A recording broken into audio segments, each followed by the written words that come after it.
চুলায় বেকারি স্টাইলে সিলভারের হাঁড়িতে পাউরুটি বানিয়ে দেখাবো।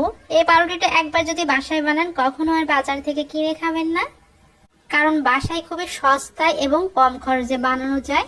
বাজার থেকে এই পাউরুটি কিনতে গেলে কিন্তু অনেকগুলো টাকা খরচ হয়ে যায়, সেই টাকা দিয়ে কিন্তু আপনারা অনেকগুলো পাউরুটি বাসায় বানিয়ে নিতে পারবেন। চলুন মূল রেসিপি দেখে নিই।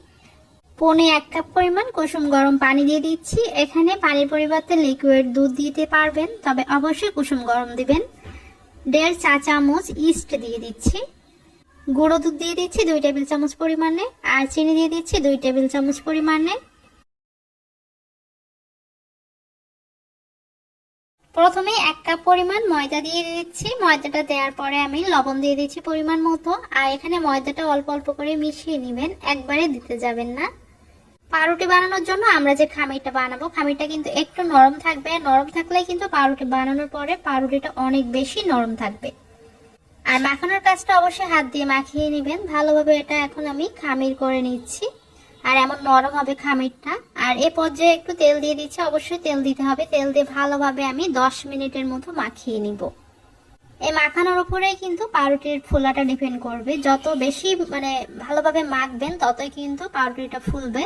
এখন আমি এটা রেস্টে রেখে দিব যতক্ষণ না পর্যন্ত ফুলে ডাবল হবে। ঢেকে দেওয়ার কারণে এবং রেস্টে রাখার কারণে এটা এত বেশি ফুলছে, দেখেন যে ঢাকনাটার গায়েও কিন্তু লেগে গেছে। যাই হোক, এখন আমি ভিতরের বাতাসটা বের করে দিব।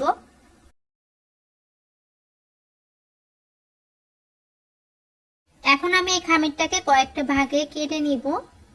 আপনারা চাইলে পাউরুটির মতো করে লম্বা করে বানিয়ে নিতে পারবেন, পছন্দ মতো ডিজাইন করে কিন্তু এটা বানিয়ে নিতে পারবেন।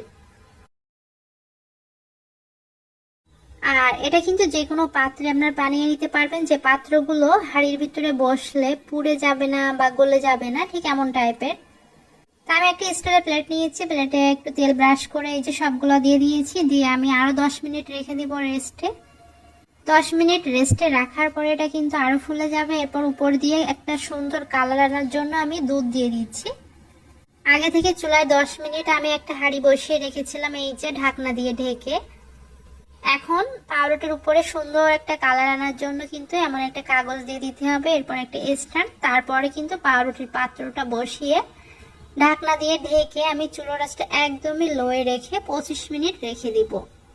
25 মিনিট পরে দেখতে পাচ্ছেন পাউরুটির কালারটা কতটা পারফেক্ট এসেছে। এখন কিন্তু অনেকটাই গরম, ঠান্ডা হয়ে গেলে আমি বের করে দেখিয়ে দিব। আর দেখেন কতটা নরম হয়েছে।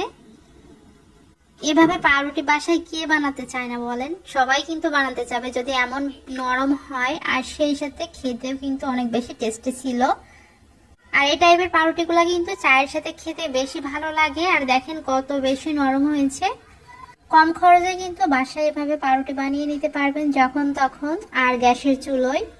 পাউরুটির ভিতরটা কেমন হয়েছে সেটা আমি দেখিয়ে দিচ্ছি। আশা করছি আপনারা ভিডিওর স্ক্রিন দেখে বুঝতে পারছেন।